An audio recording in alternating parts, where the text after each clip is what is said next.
The views and comments expressed on the following radio program by its hosts and their guests do not necessarily reflect the views of rmconair.com or its affiliates. Listener discretion is advised.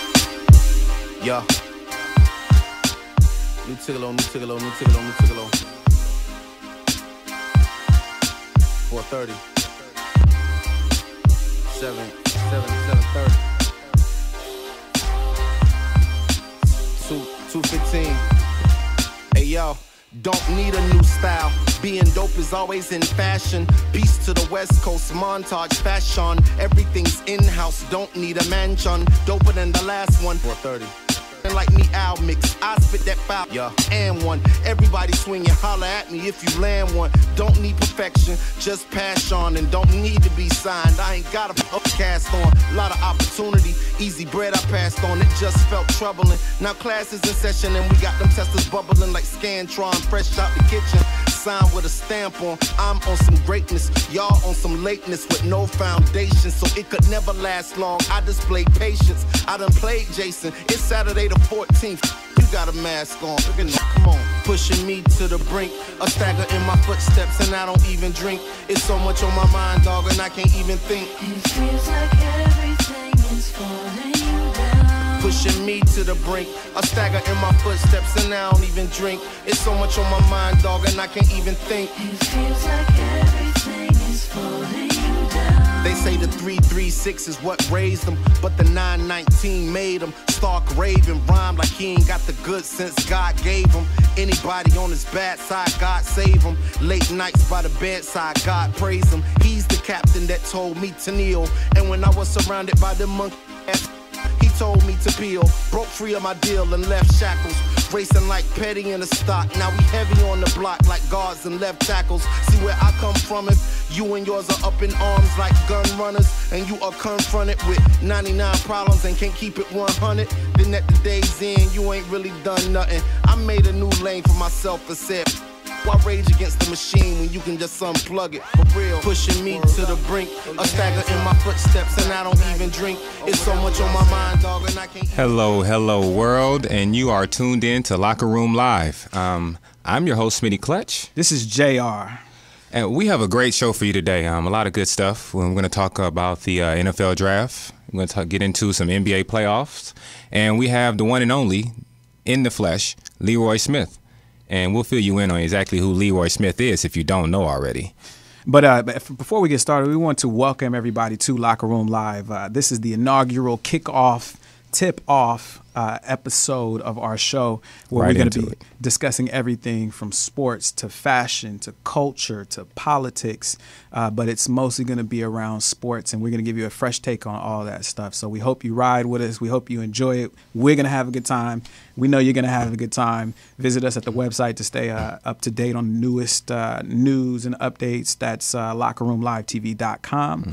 And we're excited to get this thing started. Yes, and listen, you're our family, so tune in and just feel like you're part of this movement we have going on. So let's jump right into it. Let's get into some NFL draft talk, right? All right. So big news this week. Yesterday was round one of the NFL draft 2013. Crazy. There was a lot of things that went down, a lot of surprises. It was different than any draft I can remember. Same here. And one of the biggest things that we noticed was there were a lot of defensive linemen and offensive linemen picked this year. The fat guys. Yeah. Meat and potatoes, man. Like, none of the cute, fast, quick twitch skill positions. We got the big uglies, as we like to call them. Like John said earlier, this is a crazy draft. We had an offensive guard go number 7, first time since when? Since 80 something, right? 1982. 1982. That's crazy. Like an offensive guard, number 7. The number 1 pick was Eric Fisher. Go on the website and check out my write-up on him, man. He's an animal, a beast. He went number 2. Another left tackle went number 2. Jokel. And then we had another tackle go number 4 to the Eagles, Lane Johnson. So like we said, the big fat uglies went early, Which is different than anything we've seen in a while. I mean, 5 total linemen taken in the first 10 picks. Unheard of. That's unheard of. So We're going to start with the just on that point alone. Mm-hmm. Why, where there's so many lineman picks and no real skill possession, no real playmakers as we would call them. Should I be completely honest or be nice with it? Nah, be fake with me, bro. Fake with me. The QBs just weren't that great, and that's me being nice with it. But usually there's a big running back that comes out every year. Yeah, they weren't that good either. Monty Ball didn't pick your eye. He went where he should have went, which was I think the second round. But like I said, I think people are getting introduced to football. Football it's the highlights and the bombs and the big runs, but it's also about protecting the quarterback. It's the trenches, which you don't really pay attention to if you're not an avid sports fan. So people are understanding now that the left tackle, he gets paid a lot of money, probably second to the quarterback, because he protects the quarterback. He keeps him out of the hospital. Okay, so with that being said, being that you don't have this high-profile guy that gets all the chicks and is going to have the paparazzi following him, you're going to have the big uglies. The Tom Brady's, yeah. Right. Does this mean that these owners and these organizations are going to be spending less money on these guys? What do you think? No, I mean, they're going to get paid. He still went number one, and the other big guy went number two. So they're going to get paid. But, like, we talk about the quarterbacks not going – I think Geno Smith, he sat in this nice suit for the whole first round. I mean, that – well, that was going to be the next thing we were going to talk about. The two biggest names at quarterback this year did not go in the first round at all. No, one is actually still at home waiting for that phone call. John, don't laugh at the guy. Hey, I'm a Trojan. Hey, Matt. Hey, fight on, bro. Yeah, what's that fight? Yeah, okay. Well, wait for that call, bro. Fight on, bro. Geno Smith, like I said, he sat and waited that whole round in this nice suit, and I feel bad for the guy. I mean, he got robbed with no gun of $1 million. He had the egg on his face look. He's got this nice suit on, thinking he's going to go somewhere in the top 10. Yeah, and he said straight up, "I'm not showing up tomorrow," which was round 2. Well, would you have showed up if you? I would have, because listen, when you get in that huddle, nobody cares when you got drafted. You got other grown men that want to look up to you as the quarterback, and you got to kind of suck it up and man up. But he made his decision, so yeah, it is what it is at this point. But yeah, I don't know. That's a tough one when you have such high expectations of yourself and everyone else. Right. You got your family watching, and you hear all these other guys that half the world doesn't even know about getting called before you, basically being say, "Hey, these guys are better than you. You thought you were cool, but you're not that cool. You're not that cool." Yeah. He went to the Jets though, so that's crazy. That's an interesting story. Maybe we'll come back to that one a little bit later on tonight. But right, boy, that just tells me that what's going on in New York is even more of a mess than we thought it was with this Tebow, Sanchez, and now Geno Smith. I'm going to speak on New York a little bit later because I have no idea what they did in the draft. E.J. Manuel was the one quarterback that went early. He went to the Bills, and I mean, he's decent, but wow. I saw him play, and he was solid. Mm-hmm. I was not thoroughly impressed with E.J. Manuel. Me neither, for the record. But he's got good size on him. Seemed to have decent instincts to not mess up a game. Yeah, he's smart too. He's smart. He's smart. He's good manager of the game. I don't see him putting the team on his shoulders and carrying his team to anywhere deep in the playoffs anytime soon. Okay, sports psychic. I mean, that's just I just didn't see that leadership quality in him. EJ, if you're out there, you can come speak to him about that anytime. If you want to give your own opinion. I'm not an EJ Manuel hater. I actually liked what I saw, but you kind of look for that it factor, and I didn't see that it factor yet. I know it's early, it was college, but you look at other guys, and they're head and shoulders above the rest in college. I didn't necessarily see that from Manuel. So I feel you on that. One guy I am in love with in a football sense. Let me make that clear. Yeah, what's up with that, Tavon Austin, man, like beast. I call him Percy Harvin 2.0 or Percy Harvin's clone. Like, he's just a little mini-me. Shout out to all the receivers under 5'8". Yeah, that's my boy here. He actually feels a little bit bad about that. Can you tell that story, or that you want to give that to the public? Which one? How you felt when you saw a guy your height actually make it? Well, like I said, I'm a Trojan, and hey, when I went to SC and had dreams of playing, and I looked around and I saw these 300-pound big uglies like Smitty was just talking about. Running just as fast of a 40 time as I was. I said, you know what, maybe this isn't a sport for me. Let me go play baseball for a little while. I think I can do some damage over there. So World, what he's really saying is that he's slow and Tavon is fast. So that's why Tavon is about to get that check. I got good hands. He did have hands. I can contest to that. Anyway, let's move on to some NBA playoff talk. What you think? Yeah, let's do it. All right. So we have actually we got a lot of news about the playoff this year. A lot. We got pretty much a great matchup, except for maybe one matchup that's not very interesting. But let's go through it. We got to shout out the Bay Area right now. The Warriors playing right now. They are in progress up in the Bay. I'm not sure what the score is right now. So let us give a disclaimer. World, like I said, you are our family, and this is the bottom line. We're from the Bay. We love it, and we're going to be biased most of the time when we talk about the Warriors. So let's just put that out there. Don't judge us. Dub basically, Nation. Stand up, Dub Nation. It is what it is. We haven't been good or relevant in I don't know how many years, and we're in the playoffs right now. So we're going to talk about them like they're the Miami Heat. Yeah, give us our time to shine. Please. Give us our time. Forgive us. Ignore us. Anyway, it's 1-1 right now. And Actually, I got end of the first quarter. It's a minute 38 left in the first. Denver up 29-28. So it looks like it's going to be a good game. Right, we're going to win, even if we don't win. Or whatever.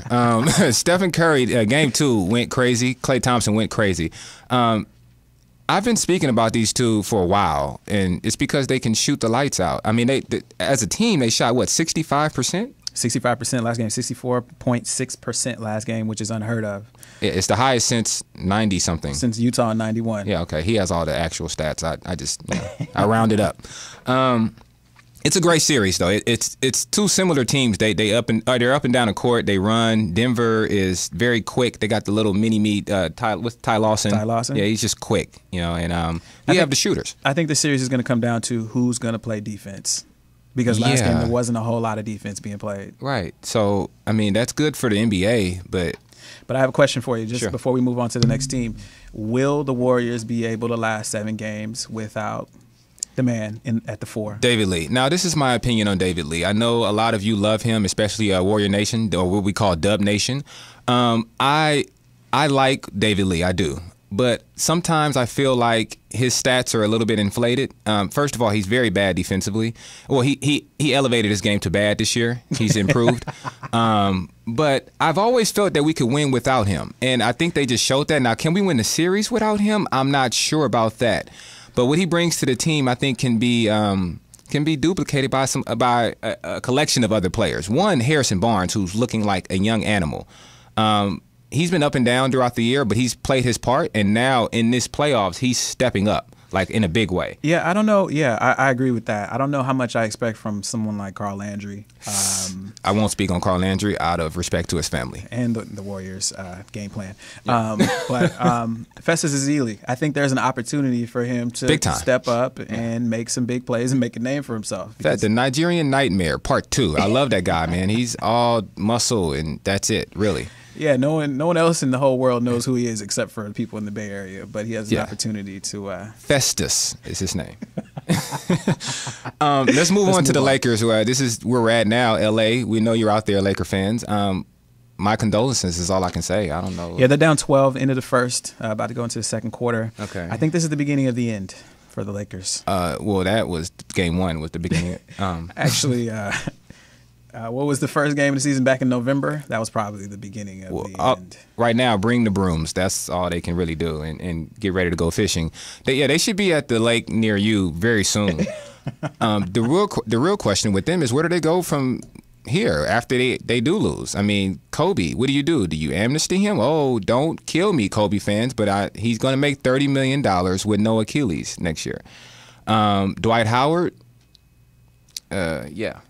Is he going to be here? That's the question. That is the question. Does he have? I mean, this is the prime of his career right now. Yes. Would you want to spend it in a place where you have some subpar or old point guards? Right. You have a mentally slow too. Unstable, Don't forget slow.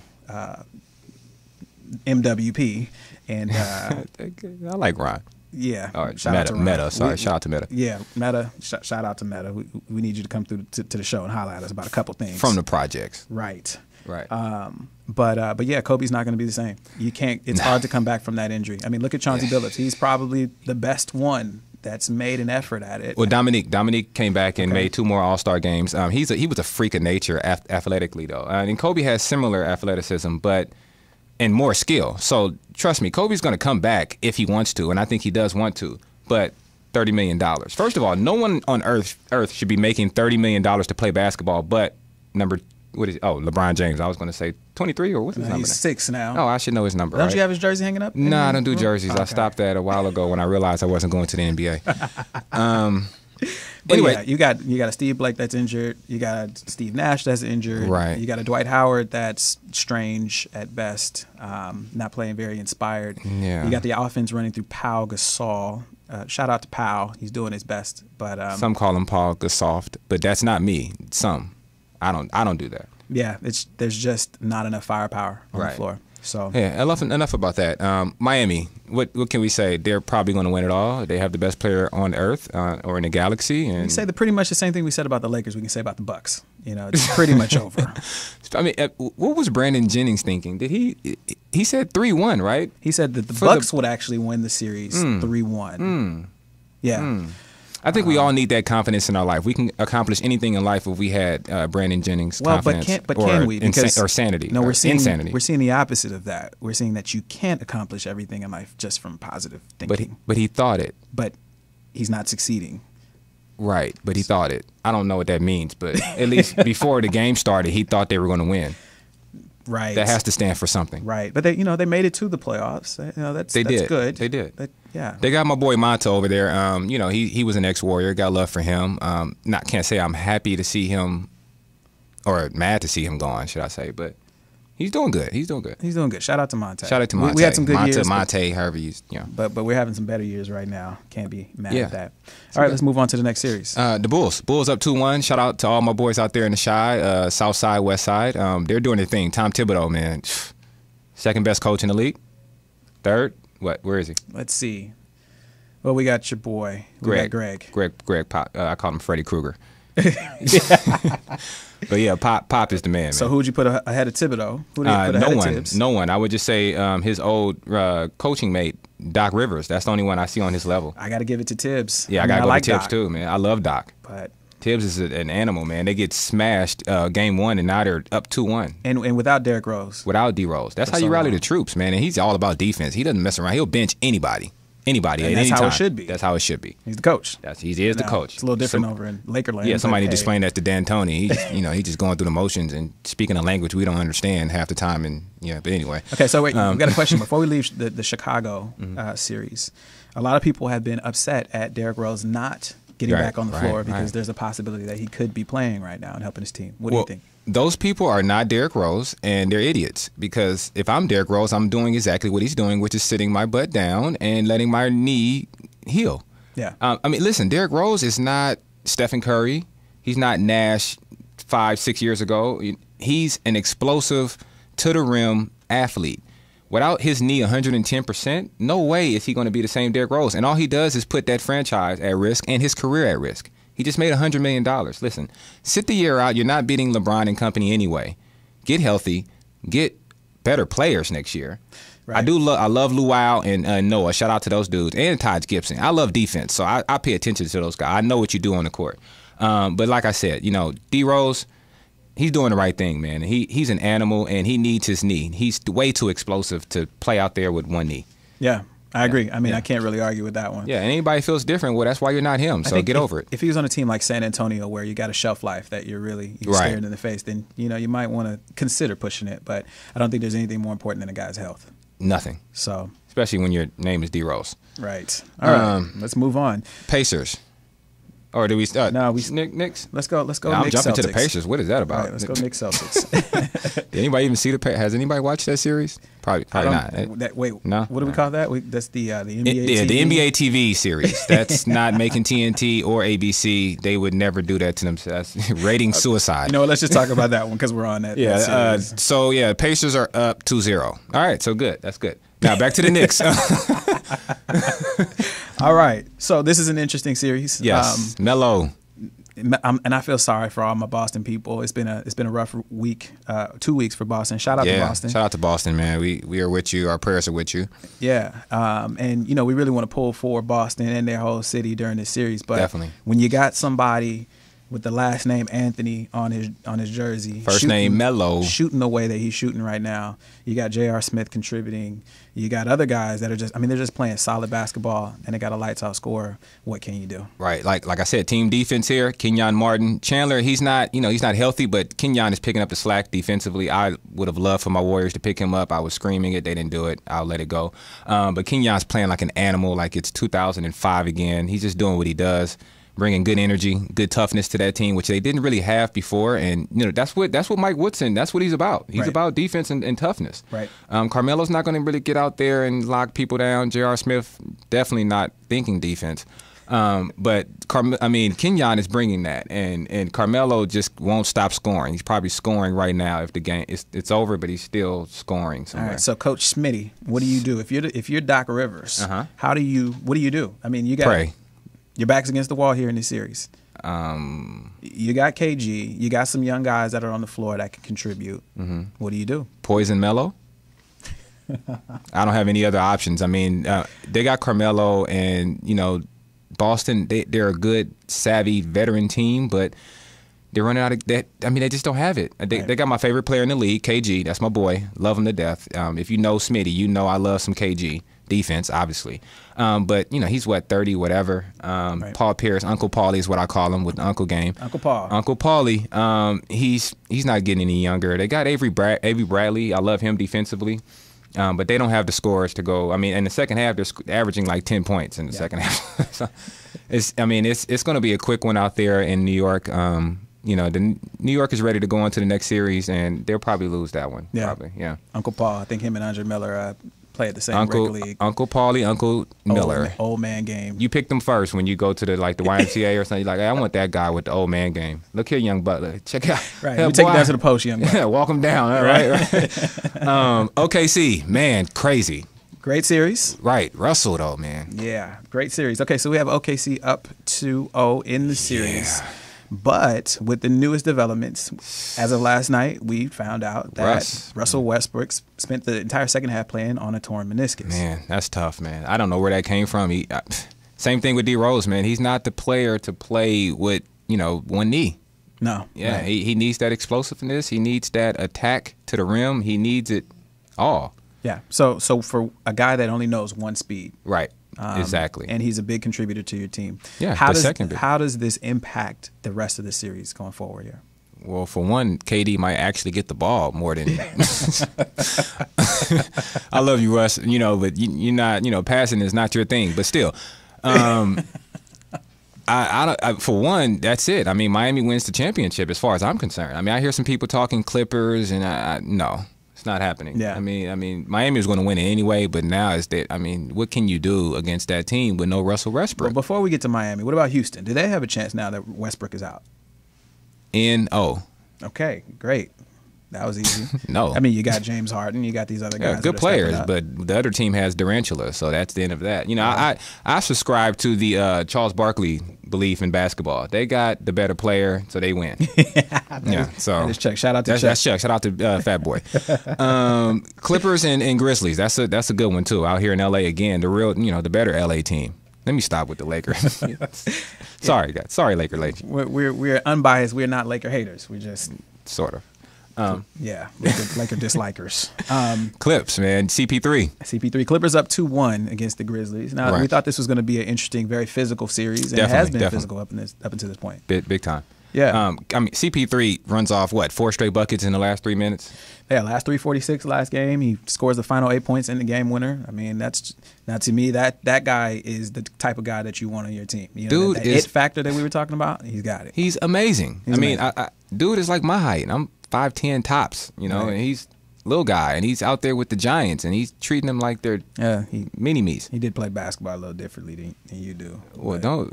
I'm just saying. Dude, we can play 21 if that's what you put your money on me, world. Anyway, the Grizzlies, I think they made a mistake trading Rudy Gay. I heard a lot of analysts talking, salary cap nonsense, whatever. Listen, bottom line is Rudy Gay is a closer, and if you don't want to win, then fine, don't pay the luxury tax. If you want to win, pay the luxury tax. It's that simple.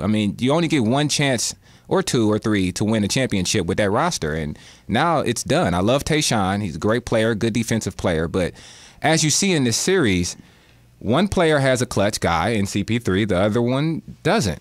Yeah. That's simple. Right.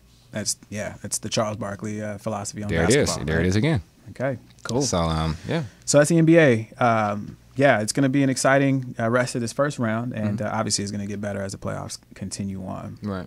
All right, let's switch gears. We're going to go back to the NFL a little bit. Now, earlier we talked about the draft, but now we want to talk about something a little bit different. We're going to talk about Warren Moon making the news here this Boy, week. Warren, what's up, Warren? Warren Moon. OG. That's one of my favorites. Yeah, mine too, man. I love Warren. Yeah, he was awesome. Run and shoot. Yeah, made me want to be a quarterback. But yeah, your height didn't agree. Yeah. Thanks, bro. Yeah, no worries. Reminded me about my ailment. Warren Moon says that black quarterbacks are still facing prejudice. Is this true? Or what? Yeah, I mean it's been a debate for a while. You know, you've had people that have commented on this topic just by saying, you know, hey, these guys, they don't have the smarts to be that type of guy. They failed their Wonderlic exam. They don't have the character. Right. Well, I don't know who Wonderlic is. I don't either. I wouldn't want that name. Right. But you know, they don't have the leadership capabilities. They don't have the character. Right. And it's been a hot button topic for a while, and now here it is again, because of Geno Smith being in the draft, maybe. Geno, yeah. Okay, so, you know, I mean, shoot, I'm black. I think I'm pretty smart myself. I agree. So, sometimes, yeah, I agree. Yeah, you have your moments. Yeah, but you know, I definitely don't believe in the whole color makes a difference as to what type of athlete you are. Not at all. I mean, the guy who said the comments was a sports writer out of Pro Football Weekly, I believe, right. Norwalki or something. I just butchered his name, but anyway, basically what he said was that the guy didn't practice hard. He didn't have leadership qualities. I mean, he just really attacked his character. I mean, his on-field critique of Geno Smith, I think, was on par. Okay. He has real quick though. Yeah. So let's get the story straight. Yeah. So actually, Narwaki was the first person to speak out about Geno Smith, and Warren Moon responded. Right. I don't know if he was the first, but he's the one that came out and made the comments that made Warren Moon respond because it was harsh. Gotcha. I mean, he got at him in a different kind of way. Like I said, he talked about his personality and, you know, his characteristics and his lack of leadership and his lack of, you know, he just doesn't play hard. He has this casual kind of, you know, way of going about things. That's what I don't agree with. I mean, some things he did say I do agree with, such as he does have small hands. He turns the ball over a lot. I think he had 32 fumbles. You know what, I'm going to read it. I'm going to read it Please from do, the Locker Room Live TV website. Yes. So Narwaki stated that Geno Smith is not a student of the game. He has a nonchalant field presence, does not command respect from teammates, and cannot inspire. Mild practice demeanor, no urgency, not committed or focused, marginal work ethic. Interviewed poorly at the combine and did not show an understanding of concepts on the whiteboard. Needed to be coddled in college. Can't handle hard coaching. He's a gimmick. He's overhyped. He's a product of the system. Right, so and lacking football savvy. Yeah, we get the picture now. I mean, he slammed that guy. I mean, I didn't hear anything good. Yeah, he's not feeling him at all. Right. Yeah. And he's talking about a guy's intellect. Right. You know, what goes on the inside of the guy, not just... Right. I don't agree. I think the guy is doing it for publicity, honestly, because he did the same thing with Cam 2 years ago, said some of the same things. And we see how that turned out. Cam Yeah. is not sitting on the couch at home. He's playing. It's working for this guy, this writer. I mean, 'cause we're talking about him right now, and I think that's what he intended to happen. I don't think that the executives and the coaches and the scouts agree with this. Obviously, you look at Kaepernick. He's taking Alex Smith's position. Right. You look at Russell Wilson. He's got an opportunity to show his skills. Cam is doing his thing. Number 1 pick. RG3. Number 2 pick. Yeah. So obviously, the people whose job it depends on, they don't care. They just like, hey, get behind center and win us a game. I don't care if you're purple, yellow, black, or white. Right. So at the end of the day, I don't think it's holding black quarterbacks back anymore. Obviously, Warren feels has a personal opinion about this because it happened to him. He spent 6 years in the Canadian League for no apparent reason. Right. And then went on to the Hall of Fame. So it's not like he never could play. Right. So that's where Warren's coming from. But, you know, I think the whole thing is just got blown overboard. But is it destructive? Is it irresponsible for Narwaki, even if it is for him? It is, but I doubt he cares. He just wants to get his name out there. So let's stop talking about him. All right. Is it worth it? Yeah. So what? You got time for a break or? Actually, we're going to keep it moving. Let's keep it moving. Why not? All right, let's talk about the NFL draft. Okay, let's break down the draft. So we had it actually as one of the top news items, but now we're going to talk about Drum roll. Winners and losers. Winners here. and losers. Who are the biggest winners? Who came out big and who's going to have some success because of this draft? And who made a fool of themselves during this draft? As I put on the website in the article, I love what Atlanta did. They lost, what's the guy named? Grimes, the cornerback. They lost Donta Robinson. And they went out and got a young cornerback that I love. His name is Desmond Trufant. He has 2 brothers in the NFL, Marcus Trufant and I think Isaiah. That's a lot of good stock in that That's family. a lot of good stock, a lot of good bloodline, man. I watched him in the Senior Bowl, and he just has that swag, that Deion kind of like, you're not going to beat me. Right. You know, he's going to line up and press you. Brandon Jennings maybe they have the same life coach. Right. Right. They have the same kind of confidence going on. Right. But I think Desmond backs his up a little bit more. Or maybe, that's not. We'll see. I mean, Brandon is nice too. But back to Desmond. I like that Atlanta got him at 22. That's good value right there. And it fills a need. I think he's going to step in, start, and make plays for them. Period. Yeah, right. You know. I also like what the Packers did. They got a cat out there from UCLA, Dontone Jones. I probably said his name wrong. But I know he's good. I may not say his name right, but he's good. Well, we'll be hearing his name a little bit more coming up here. And then the number 1 pick with the Chiefs, Eric Fisher. Eric Fisher, Yeah. right? He's nasty. I mean, I saw him on pass blocking. If you know anything about football and linemen and blocking and the big nasty stuff, when you pass block, you usually have people coming at you, so you just have to stop them. But this guy went at them, and he moved this defensive end 5 yards. He just knocked him right off the ball. He's nasty. Right. Yeah, there's a lot of teams that would love to have a guy like this on their line. Exactly. Sure. What about some losers? And definitely, we want to let the people who are watching right now, hey, hello world. We want to hear what you have to think, Please. have to say about this too. Yes. 323-965-1600. Biggest losers. Let's talk about. Well, this team has been losers for quite a while. Let's talk about Cleveland. Let's talk about the Browns. Shout out to Cleveland. Man, they got a cat out there named Barkevious Mingo. I don't like that pick at all. Tell us why. The cat he's 237 pounds wet, and that's a lot bigger than me. But when you're in the NFL and you're playing a defensive line, that's really small. Right. And he's going to be facing guys like we just mentioned, Eric Fisher, and I mean, I don't see him being able to hold up on the line. I don't see it happening at all. I mean, they are going to wear him out. He's going to be one-dimensional, pass rusher only. Yeah. And on running plays, he can't play in the NFL. Well, in defensive end is what he's going to play, or he's Exactly. playing now. Right. And, once you get a pulling guard that comes out, what is he going to do? If he's smart, get down. Get out of the way. Get out the way. I mean, he's just. I don't believe he's going to get stronger. I saw him as a sophomore. I was really impressed. He played hard. He was explosive. I think he was a sophomore or a freshman. But the next year, he didn't really improve on the strength. He didn't gain any weight. It seems like it's hard for him to gain weight. Yeah, that's not going to work for the NFL. We got a caller. Let's see what our caller has to say. Hello, world. Hello, caller. Say your name. How Where you from? Hi, my name is Malcolm from LA. Big Mal? That's what I'm going to call you. Yeah, Big Mal. Are you from LA? Sorry for bashing your Lakers if you're an NBA fan. That's all right. I agree with most of what you said. Speak on it. But talking about winners in the draft, a real big winner to me, I think, was the St. Louis Rams. One, they went and got the kid from West Virginia. Love him. Who is, like you said, Percy Harvin light.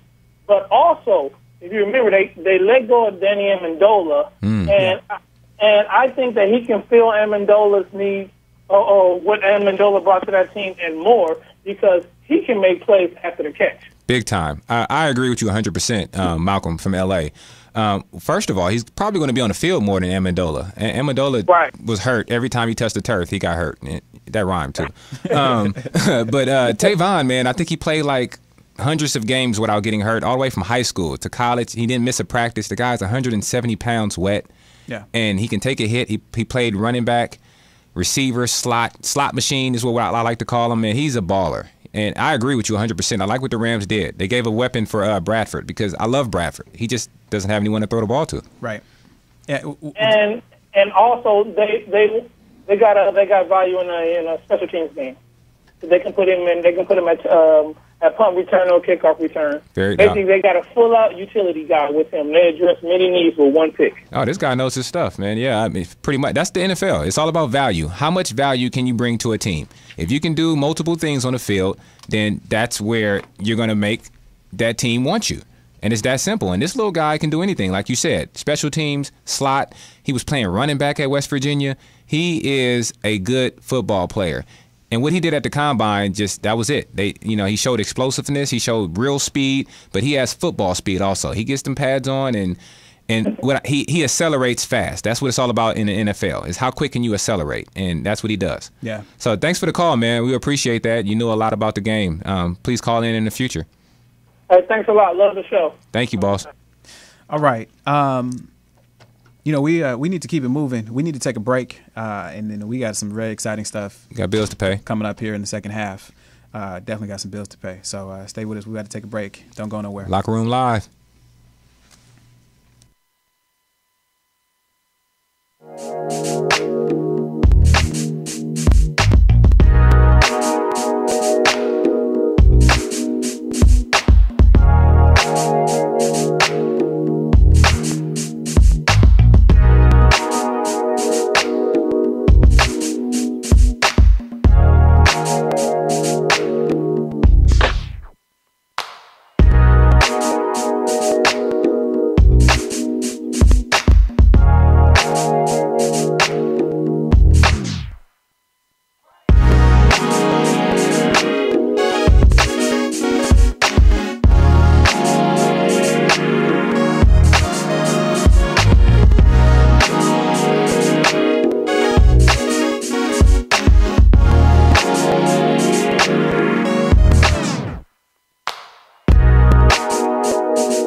What's up, world? Hey, Welcome hey. back to Locker Room Live TV. Check us out online, lockerroomlivetv.com. We are here in the second half, the third quarter of the show here tonight. We want to thank you for joining us on our introductory, our first show, the flagship, the pilot, if you will. We're having a great time, but we're really excited for this next segment here. All right. So everybody knows the man, right? The man, the myth. The man, right? MJ, right? Now, this year, y'all can see that, right? This year is Michael Jordan's 50th birthday year, so there's been a lot of talk about Mike and his Mike legacy. is 50? Mike is 50. No, he's not. He's still 25, leaving the risk up. You still want to be like Mike? Yeah, I am Mike. You are, right. In my own mind. Right, Yeah. right. A lot of talk about Mike and his legacy. And with that being said, we have a very special guest here tonight. We have an urban legend, if you will, someone that a lot of people have heard about, but never knew that he really existed. They thought maybe this guy was just the figment of someone's imagination. No. But this guy really exists. We're actually going to pull up some video here to introduce his legend, and then we're going to introduce you to the real guy. So check this out. Shout out to Charlie Murphy, man. Get on the show, Charlie. Charlie Murphy. Charlie Murphy. Charlie Murphy, you know, we love Charlie Murphy because he obviously with his work that he did on the Chappelle Show, Right. He just Charlie Murphy. You know, you gotta love Charlie. All the Murphys, man. The Murphys are hilarious, dude. That's a funny family. Can you imagine dinner table jokes with Absolutely a funny family. And you know, he talked about our guest here, and we're gonna show you a little bit about what Charlie Murphy thinks of the man. Crazy. Michael Jordan was the greatest player ever, but even he needed inspiration. That's right. You too can learn how to play the type of basketball that would inspire anybody. Introducing Get Your Basketball On with me, Leroy Smith, the world's most influential influence on Michael Jordan ever. After I beat out MJ for the last spot on our varsity team, he went on to become the greatest basketball player of all time. Coincidence? No way!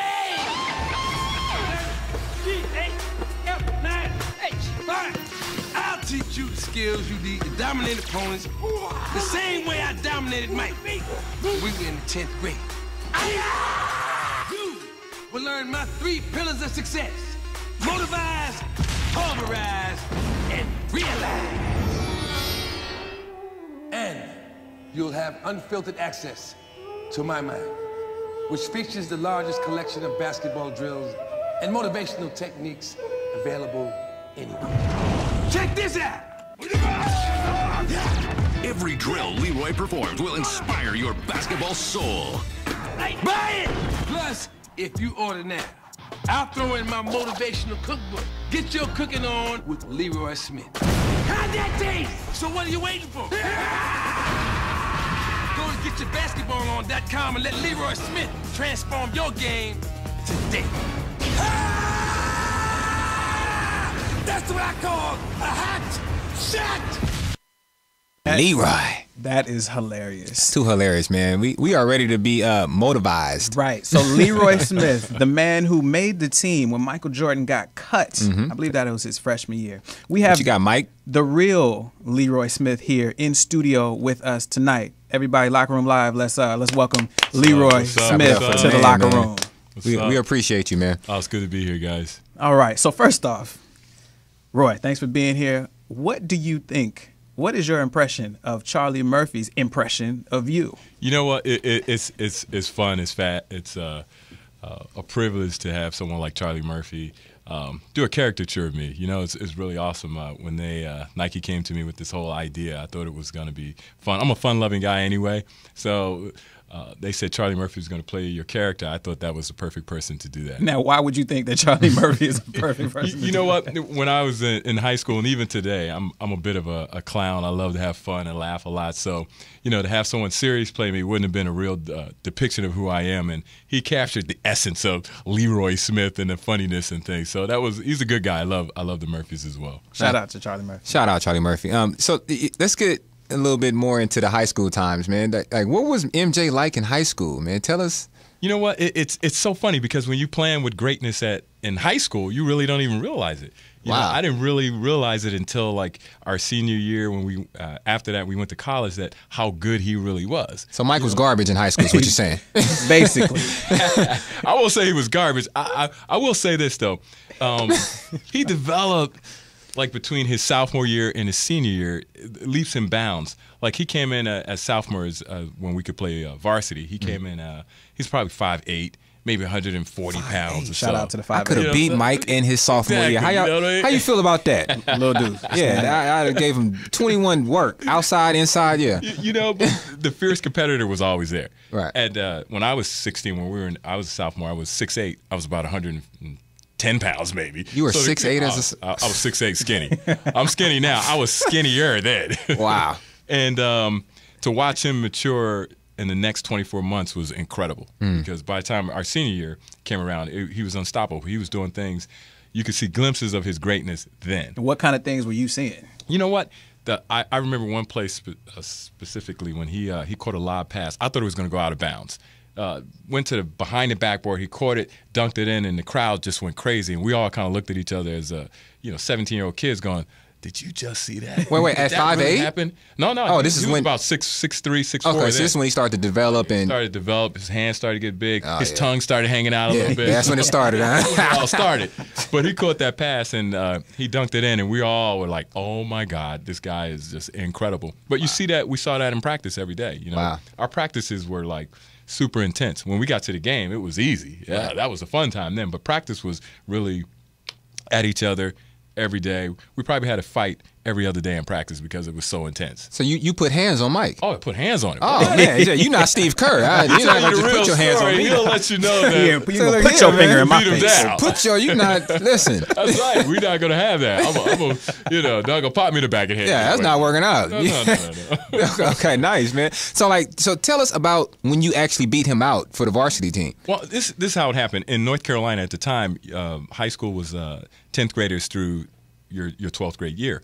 And as 9th graders, they had us 9th graders set aside. So our coach saw us playing in a summer camp. Okay. And he said, "Hey, next year when you guys get to high school, I want you both to come out for the team." Okay. So again, like I said, I was 6'8", 40 pounds, and Mike was 5'8", and we had a team of guards. Right. So here's a true story. We had a team of guards. So they looked at it and said, "Well, let's take the big kid because he's 6'8". That'll give us some height. And Mike, you develop in the on the JV team because we already got guards. Right. Although he was the best talent in the school and probably in the whole city at the time. Really? Our coach said, we're going to go with these senior guards we got now. You develop and you come up and help us out." Where is this coach now? I mean, that's a whole nother story, man. It's incredible. We're going to leave the good guy on JV and bring everybody else, all the other short guys. That's the strategy we're going with. Amazing. It motivated them, though. It did motivate them. Right. That is motivizing, I guess. So, like, were you guys still friends when you beat him out, or it wasn't really you beating him out? But yeah, let's. I want to know the inside story. Right. We always talk about Mike on the court. Right. What was he like, just in general, as a person? I'm gonna tell you, true story. Mike, and still to this day, Mike is as intense as everybody sees and everybody says. Yeah. He's a super competitor and always was that. Even when we grew up, 8th grade, all the way through our senior year in high school together, and he was super competitive then. But that was the nature of, growing up then. We didn't have Xbox. Right. We didn't have, YouTube, Facebook, any of that stuff. So you played basketball, baseball, you ran track. Everything you did was competitive. You knew who could do the most push-ups in your little city. You know who was the fastest, up the block and this type of thing. Right. So that competitiveness was part of who we were growing up. So it was a fun time. So that's who we are. That was he the homie? Like, hey, that's my dog, or was he the guy that knocked the French fries out your hand and you just bought? He was a homie. Okay, right? cool. But he was the guy that we had to get in these little sock hops and things. So it may cost like $1.50 back in the day, right? Mike would say, "Let me collect all the money, guys. I'll go in, and then I'll come back and let y'all in the side door." So Mike would take all our money, go in, but never come and open the side door. Mike was a hustler. He was a swindler. He's a hustler. Wow. Who was Mike on? Like, a hustler. That's why when the whole Vegas thing came out and all that, and gambling, I knew. I was like, what are you talking about? We grew up that way. That's what we did. Right. The Mike we know and love. Like, was Mike shooting craps in the corner, like even in between second and third period? Hey, we were playing Tonk and Spades. Spades. Okay, so we're not gonna throw Mike under the bus. Wow. Okay, so you make the varsity team. Right. He doesn't. Right. Was he bitter? He didn't talk to you for the rest of the year? No, we talked, man, but it was an emotional time for him because we all ran to that list that everybody talks about. Oh, man, and it was like a true list. We looked down the list, and you look for your last name, and bam, there was my name, and I was happy, and everybody's running around happy, and you could see MJ over in the corner, looking at the list again and again. It's a true story. Was he crying, or he might have had a little tear in his eye. It's just like He might have stop a little thing right there, Poor but guy. and it did it moved him because he knew that he probably was the best player in the city at the time, and to be on the JV. That's why he went nuts when he started playing the JV. I mean, Right. JV, you got what, 32-minute game? You score 45 points? Come on. He dropped 45? Numerous Well, I mean, I times. dropped 33 in a JV game. I don't remember that. I don't remember that Well, game. that's probably because you wasn't on the team. No, that's probably because I was on the floor. Whatever. I could have been Mike. I had to just stretch myself. What did he say? Come fly. That's when he started stretching his neck or whatever. Me. That was all because of you, Leroy. That's it, man. It's crazy. We're not You saying made that. Mike cry, man. Made him cry. I'm not feeling sorry for Mike I right got now. nothing but I'm- love for it. Right. I mean, Wow. so that's crazy. That is crazy. You motivized him, Roy. Motivized, man. All You right. know? So Mike has a great rest of his high school career. Absolutely. Does his thing in North Carolina. Absolutely. And then goes to the pros. Absolutely. All right. Cool. Like, was he the number one player in the city, or was he like number 2, 3, or what? Absolutely. He was up there. Our senior year, we were number one in the state. Okay. North Carolina. Oh, yeah. Mike was the number one player on the number one team in the state. I mean, by far, he was taking control of games then. Yeah. We'd be down 10 points, and everybody'd be like, "Okay, what are we gonna do now?" And we just all look Mike. at Mike like, That's Mike. "Okay, bro, it's time you start. Do your thing, whatever it is." Back then, we used to call him Magic Mike. Don't tell him that, but we used to call him Magic Magic Mike. Mike. He used to have these wristbands and socks. He put a little MJ on there. And then he put Magic. So he was Magic before. That's why he went out in Magic, probably. Yeah, he brought that nickname back. He brought Right. that nickname back, man. That's why he went in 91. He was like, I'm winning this chip. Right. He ain't winning this. Yeah, Wow. so and yeah, that year was a great year for us. I think we went 19-4. We lost in our playoffs to a team we beat 3 times in a row. Our crosstown rivals, New Hanover, and we lost to them in like the last 50 seconds of the game. They beat us by like 6, I think. And at that time, only the conference champs went to the state tournament. And we were picked to win the whole thing, but we lost in our own tournament. So there you go. Now, every member on that team that beat you guys, they're all sitting on the couch telling their cousins and their nephews, yeah, you know, I beat Michael Jordan. Man, he wasn't even that good. Shit, your uncle was good. Yeah, that's what I said. Nowadays, everybody's 50. They're better now than they ever were. Right. I'm telling you, man. Mike tried to, he tried to post me up and all that nonsense. You know them stories. So anyway, yeah. So Mike goes off and does great things. Right. What about you? What have you been doing over the last however many years? Sheesh, man. I tell you what. You got a career of your own, Yeah, right? Right. yeah. I played North Carolina, Charlotte, 4 years there. I left there and went to Europe and Southeast Asia for about 8 years, That's playing in big. Germany, France, England, South America, 2 years in Tokyo. I came back to the United States and I got a job working in footwear. So I did all the basketball marketing for a company called A6 Tiger Corporation. Yeah. Did that for about 7 years, and then I got into film and television with I worked with BET, USA Networks, and I did a few years at NBC. Okay. And now I'm in advertising, do digital advertising for Los Angeles News Group. That's where it's at. Nice. Yep. That's where it's at. Before it gets too late, we got some Yeah, we got some artifacts pictures, man. I just here. want to, just in case y'all thought we was lying and this is not really, Michael Jordan's teammate, ex-teammate. This is a young Mike. That's the yearbook. That's the yearbook. Look at the swag. What is that? I Is think that that's a polo? polyester Is that polo. polyester polo? That was La Tigers back then. He definitely had the hairline going. He had hair. He had hair. Right. We all had hair at one Had time. a little hair at one time. A little bit. But you can see he was losing it then. Yeah. I mean, hey, leave us alone. I'm putting my check Mike out. This is on the court. Wow. Check him out. He's doing the his thing. short. Obviously, this is not the Wolverines, the Michigan team. They got the huggers. Short shorts were in. Oh, can you see the huggers? Take a look at them. Yeah. Yeah. Look like compression shorts. like something. I'm in a T.I. video. Anyway. Tell us about the what is it, the 50-year anniversary retirement speech that you got invited to, and Yeah, when Mike went kind of crazy. when he got inducted to the Hall of Fame in 2009, a lot of people said, "Wow, this speech was really intense and Angry. put a lot of people on blast and different things like that." And knowing Mike for since 8th grade, you understand that that's who Mike is. He had a stage and he took an opportunity to get at all of his detractors and everybody who motivated him. Like he said, you threw a log on the fire. When you got a competitive person like a MJ, like a Kobe, like a Durantula, and all these cats who are awesome, something has to motivate you every game you come out. Right. So you look at your opponents as your motivating thing, and that's what he did. And some people say, "Well, how'd you feel about the speech?" I thought it was MJ. Right, you used to it, right? That's who it is, and I love it. I thought it was a good thing for him. Well, Mike needs to motivate himself with the Bobcats. He needs to. They need some motivation. He needs to get some of that competitive spirit to own that team into winning or something. If he could bottle some of those juices and pump them in those guys and get them get them fired up. It's it's a tough thing. It's a tough thing to run a franchise like that, and to translate MJ into that court is really difficult. He can't get out there and play, even though they said he's out there beating the players and all that. That's never a good sign. Never a good sign. I mean, it's Mike, but he's 50. Let's keep it real. Right. But honestly, how did you feel? Like, you didn't think the speech was a little bit like, Yeah, it was a little tense. The room got a little tight. You could cut it with a knife. Yeah, wow, Mike. I was like, okay, this is uncomfortable. Like Mike, you won already, dude. Right. Like, you're the greatest on the planet. You got 6 championships. There's nothing else to win. I love when he got on Jerry Krause. Like, I didn't invite him here. I thought that was a great. Well, he line. deserved that. He broke that team up, man. And he looked at Isaiah and said some things that, to Isaiah, threw a little ice that way, threw something on George Gervin. I said, the Iceman? Right. How you going to talk about George Gervin? That was my hero growing up. I was like, wow. But it was awesome. And after the speech, we all got together back at the hotel and kind of laughed about it. And it was good to see him relax around his crew of people and no cameras anywhere. So, you saw him laughing, joking around with his boys, smoking his stogie. So it was real cool. So he still had them cigars. Yeah, he got them stogies, man. All right, I got a question for you. Mm-hmm. All right, what are some of the perks that you've been able to enjoy to be MJ's boy or to be that guy, to be Leroy? It's so crazy because a lot of times I don't even talk about it.